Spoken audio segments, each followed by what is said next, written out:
Jusqu'à la voiture. Odin a 2 ans et demi. Et cette année, c'est sa toute première rentrée scolaire en maternelle. Grand moment pour un petit garçon, comme pour ses parents, à l'heure du choix de l'établissement. Ça s'allume. Ouais. Oh, ça, c'est la classe. Ça s'allume. Ouais. Au moment de le faire rentrer, je me voyais pas mettre Odin dans une grande école. Voilà, j'avais vraiment envie d'autre chose pour lui. Et j'ai vu cette petite cour d'école, cette classe. Puis surtout, je voyais des enfants qui étaient épanouis. Ce sera donc quelques kilomètres de plus chaque matin jusqu'à l'école de la Calandrette, à la sortie de la ville. Le même itinéraire que pour Noam et Tao. Allez, ça monte un peu, on pousse. Pour eux, c'est la pédagogie alternative de l'école qui a poussé les parents à quitter le public. On n'est pas très adepte d'écoles élitistes. Donc là, on a trouvé quelque chose qui nous permettait de faire un peu autrement et puis d'avoir et de rester dans quelque chose qui est accessible au plus grand nombre. Tu verras bien. De la toute petite section au CM1, ils ne sont qu'une trentaine d'enfants dans l'école. Depuis la rentrée pour Odin chaque matin, pas question de traîner en route. Montre-moi comment tu cours vite pour aller jusqu'à l'école. Ben là, vous allez voir, hein, pour le laisser au portail, il me dit à peine au revoir. Voilà. Ah oui, c'est rassurant. C'est rassurant. En fait, c'est un vrai bonheur pour une maman de laisser son petit avec le sourire le matin et de savoir que je vais le récupérer heureux ce soir. Mais ici, les parents ne font pas que déposer leurs enfants. C'est une école participative, du remplacement de dernière minute. À la cantine, chacun met la main à la pâte et les décisions sont collectives. Je trouve que ça permet que tout le monde soit sur au même niveau en fait, pour échanger. On n'est pas forcément acculé par une grosse méga structure qui reçoit des directives et qui se dit on n'a pas le choix parce qu'il y a trop d'élèves. Là, il y a toujours une petite marge de manœuvre et on est content de pouvoir intervenir à cette petite échelle en fait. Sylvain, lui, voulait un autre cadre pour ses enfants. On n'a pas du tout eu peur, puisque au contraire le côté conventionnel finalement fait qu'on a peut-être plus du mal à lui faire confiance. Hein. Moi j'en parle parce que je suis enseignant et donc je sais que par moment dans le conventionnel il y a des choses qui ne sont pas forcément adeptes à nos principes de vie et nos valeurs et du coup à aucun moment on a appréhendé cette étape et on s'est dit on fait confiance à la Calandrette et pour l'instant on n'est absolument pas déçus du résultat. Donc on va boire un coup, on se lave les mains, on enlève les chaussures d'abord. Ici, les enseignantes s'inspirent de la pédagogie freinée et s'appuient sur le vécu de l'enfant. S'asseoir dans le cantou, le coin, c'est le rituel du matin. Chacun peut s'y exprimer. Je crois que je sais où tu es allé. Je suis allée au jus du Scooby-Doo, après je suis allée à la pêche au canard. Mais c'est quel endroit? Comment ça s'appelle là, où tu es allé? À la fête foraine. Alors c'est le cantoon, c'est un espace d'échange où l'enfant va apprendre à s'exprimer en public et où les autres vont pouvoir l'écouter, prendre en compte sa parole. Il y a plusieurs essences. Voilà. Ce matin c'est le rituel, il peut y avoir des moments, on appelle ça le conseil, où c'est un espace de régulation, on fait émerger des envies, des projets, etc. et les enfants votent. L'école est privée sous contrat. Les enseignantes salariées de l'éducation nationale et le programme est respecté. Pour tout le reste, c'est l'association des parents d'élèves qui est en charge. Les travaux d'entretien, ça, c'est la tâche de Gabriel, le papa de Léo et jardinier. Là, je suis en train d'enlever les fruits de sureau qui tachent pas mal les shorts et pantalons des petits. Après, il y a d'autres choses à faire, installer des porte-manteaux, réparer un petit siphon ou des choses comme ça. J'ai la chance de pouvoir organiser mon emploi du temps comme je veux. Donc quand il faut donner 1 heure ou 2 heures ou une demi-journée, ça se fait facilement. Ouais.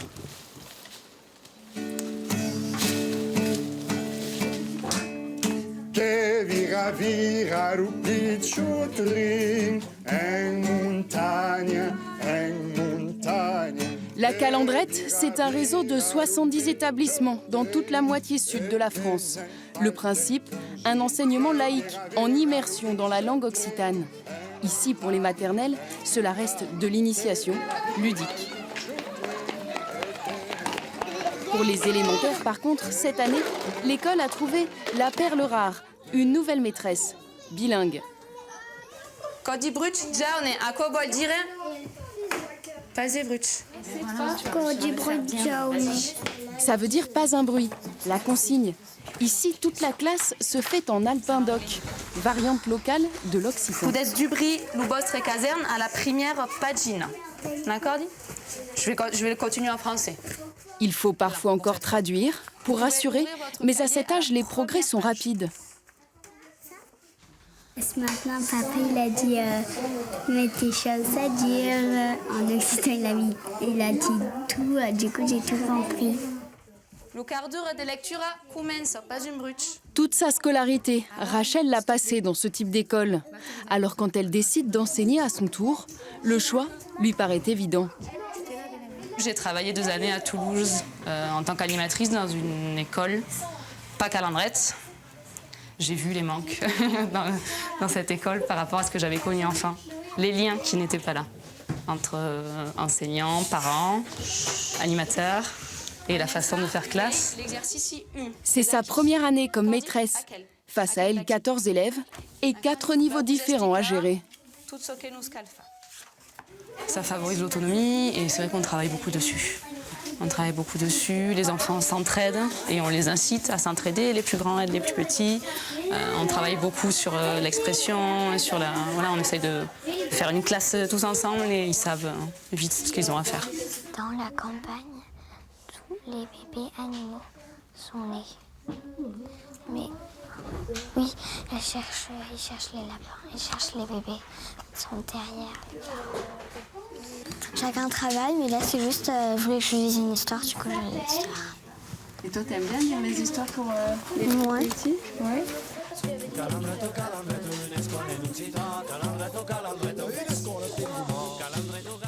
La première Calandrette est fondée à Pau en 1979 pour défendre l'occitan, cette langue qu'on chante autant qu'on parle. Mais aujourd'hui, ce qui séduit, c'est souvent la pédagogie, l'environnement, plutôt que la langue. Alors le mercredi, c'est cours de rattrapage pour les employés de l'école et les parents volontaires.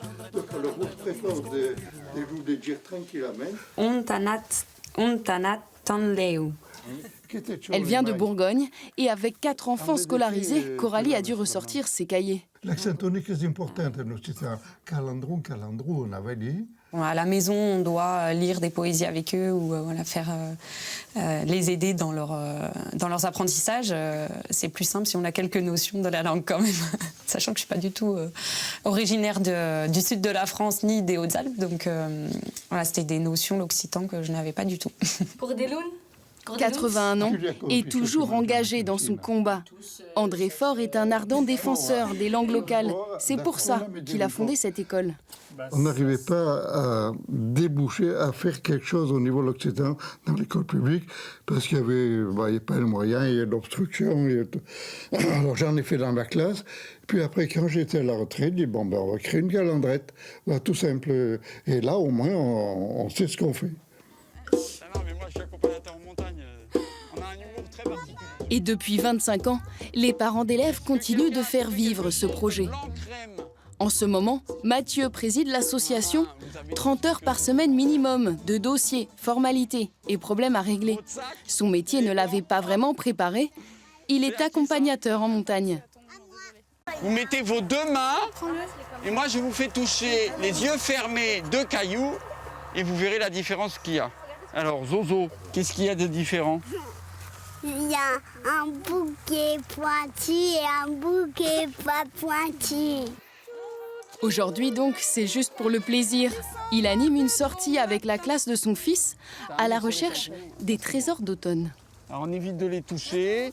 Et alors quand on va à la cueillette aux champignons, on les met dans un sac et on demande au pharmacien parce que sinon on peut être très très malade.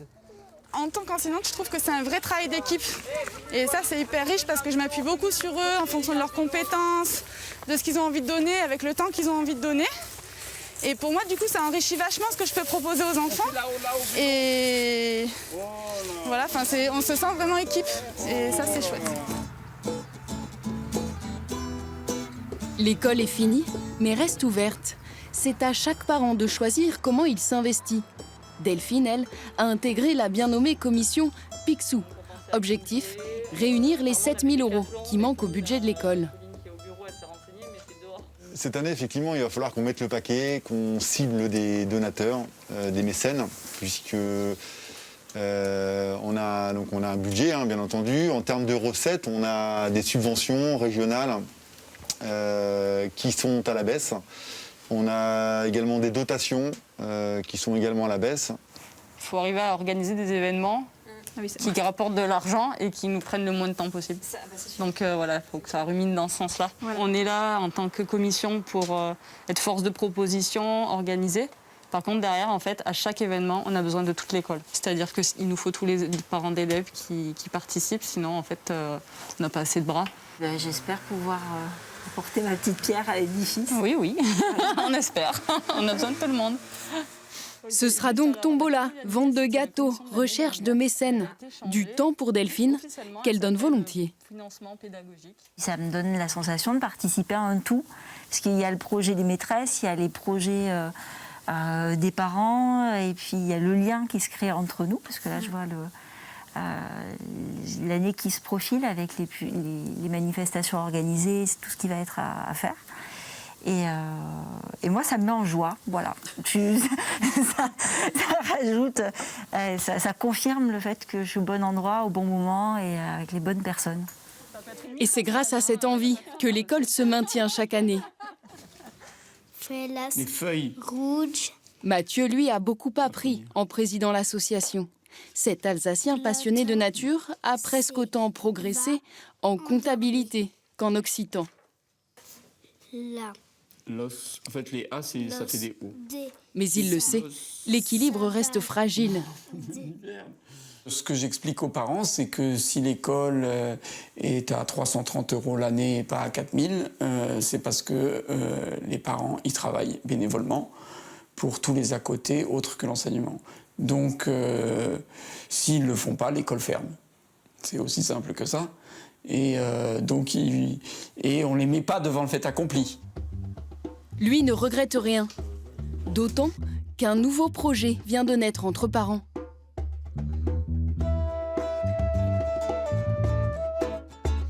Un groupe pour faire ses gammes à la récré.